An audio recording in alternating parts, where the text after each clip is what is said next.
Hello, today I'm going to talk about a visit from the Goon Squad, specifically the PowerPoint chapter 12,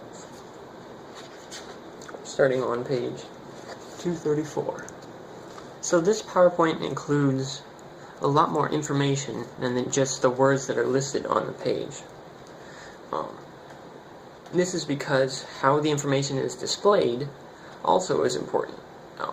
Because there's a lot of symbolism in this PowerPoint. Might be a lot more than meets the eye. One page that I really think is a cool example of this is 236, Us, where it's talking about her family, and I mean, this information easily could have just been included in a list showing the members of the family and their information, but showing it like this, where the circles are included in the us in the middle, I think that's a really subtle way of showing that they're all included in the family. Another thing is things Lincoln wants to say to his dad. It's kind of showing his thought process. From when he starts, he says, or he wants to say, "I love you, Dad." But then from there, it goes to, "Dad is from Wisconsin." Now that's not something you would normally think of, but you wouldn't know that he would think that otherwise. And so it goes through his thought process until it gets to its end when he says, "Hey Dad, there's a partial silence in the end of Fly Like an Eagle with a sort of rushing sound in the background that I think is supposed to be the wind or maybe time rushing past." You know, I really think that's cool that they have his thought process kind of to emphasize that he's a little different, pretty much. Then next there is, towards the end, there's a bunch of fancy graphs that are like really professional. And besides like all the data that's hidden in here, what really struck me is how different it was from the rest of the pages that are just kind of like, I don't know.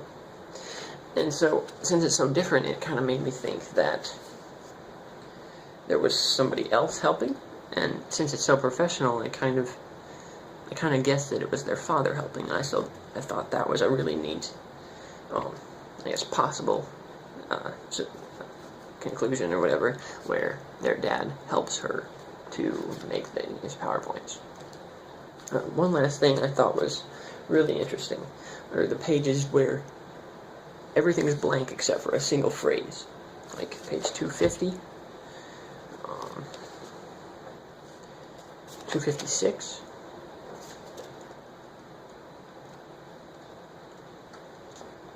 279, and 303.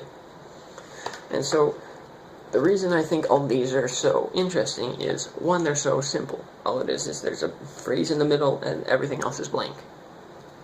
Now since all the other pages, I guess, are more busy and there's the symbols and stuff that are important, I guess the blankness kind of represents how, at that moment, everything was focused on what was just said. On 279, Dad says, "Stop."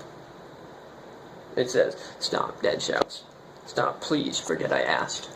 And since that's all that is there, I think that's kind of implying that everything was focused on that, and nobody else could think of anything else to say. Like, Allison, I mean, she didn't think about what her mom thought or whatever. She was just like, "Dad said that." And since everything else is blank, it kind of emphasizes that that was really important, I think. And since normally all you would have is words like this, it just kind of shows how different that can be. And so, I really enjoyed reading this PowerPoint chapter because it kind of shows that how things are displayed really matters, especially to people who are really visual learners like me. I like pictures and stuff like that. How things are displayed really matters because there's meaning in shapes and symbols.